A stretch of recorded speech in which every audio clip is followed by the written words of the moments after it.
Queridos irmãos e irmãs aqui presentes na Catedral Santo Antônio, irmãos e irmãs que nos acompanham pela Rádio Luz e Alegria, irmãos e irmãs também que nos acompanham pelas redes sociais através da transmissão da FWTV.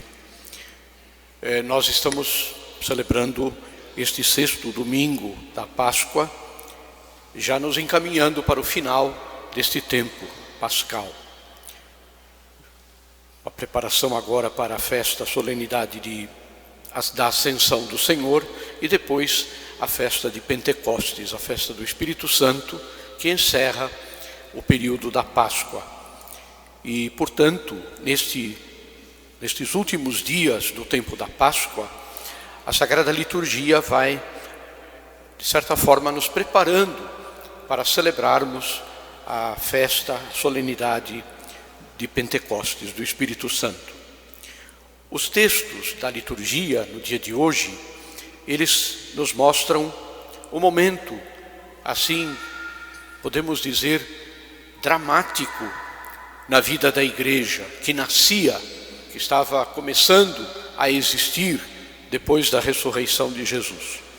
Ou seja, o momento em que a igreja tomou consciência de que ela não era a extensão do judaísmo, da religião judaica, que tinha como referência a lei de Moisés e o templo de Jerusalém. A igreja toma consciência de que ela é uma nova realidade.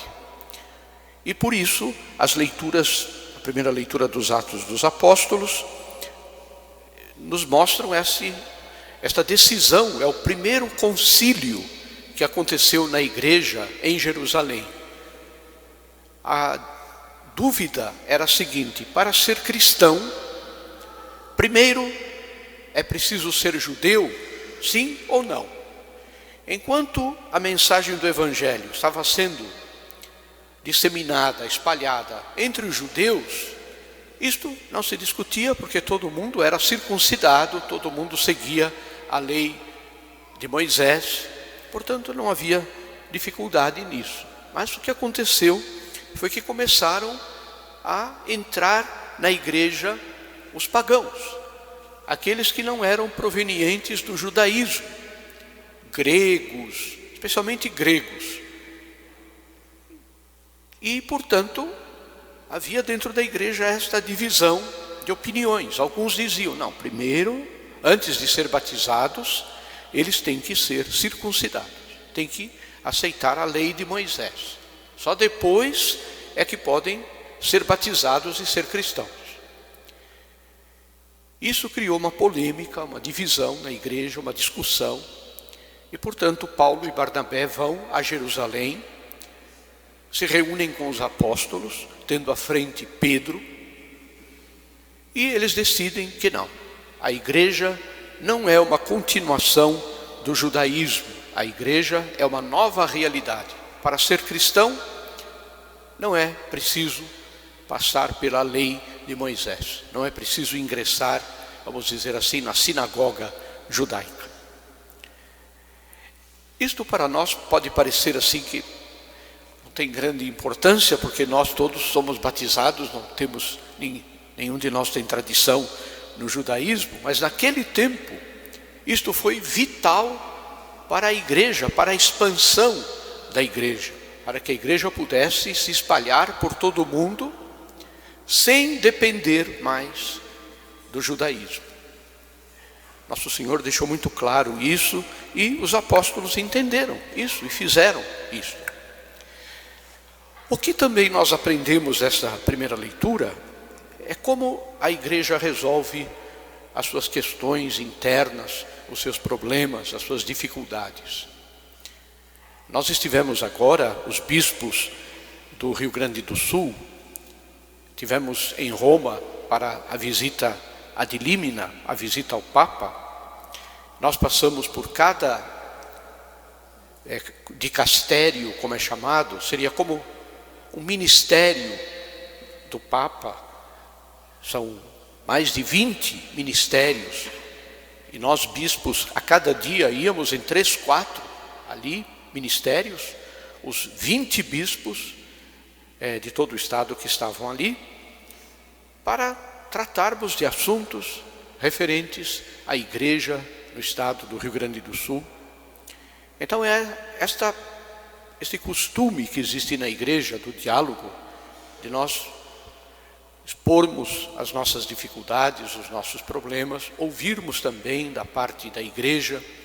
Esta visita culminou com o encontro com o Papa Francisco, de todos os bispos, e depois também uma conversa assim breve, mas pessoal, de cada bispo com o Papa. E tudo isso nos faz perceber exatamente como a igreja funciona. A igreja, ela é comunhão, vive a unidade da fé. E nós podemos expor as nossas dificuldades, as realidades das nossas dioceses, das nossas igrejas, e ao mesmo tempo ouvir também da parte daqueles que têm a responsabilidade na igreja, de cuidar da igreja no mundo inteiro, indicações muito práticas, muito concretas para as nossas igrejas particulares. Uma riqueza muito grande. E tudo isso, a primeira leitura nos relata como se faz na igreja, como se resolvem problemas dentro da igreja. É através da comunhão, não da divisão. A divisão é diabólica. O diabo, o demônio, é o pai da divisão. Onde existe divisão, sem dúvida, esta ação é ação demoníaca. A igreja não vive da divisão, vive da comunhão. E isto nós pudemos sentir muito fortemente em Roma. Depois a segunda leitura é um reforço daquilo que a primeira leitura nos ajuda a entender. Porque mostra essa visão de São João de um templo espiritual que está aberto, tem portas para os 4 lados, norte, sul, leste e oeste. Essas portas estão abertas, ou seja, o templo de Deus, que é a igreja, é para todos, é aberto a todos. Não existe diferença de raça, de cor, de cultura, de tempo. Todos são chamados a fazer parte da igreja do Senhor, da igreja de Cristo. E ela está alicerçada sobre 12 colunas, ou seja, os 12 apóstolos de Jesus, que são o sustento da igreja. Nas igrejas antigas, as igrejas eram construídas sempre com 12 colunas, exatamente para simbolizar que ela está fundada sobre a fé dos apóstolos, que conheceram a Jesus, conviveram com Jesus, estiveram com Jesus e nos transmitiram a fé.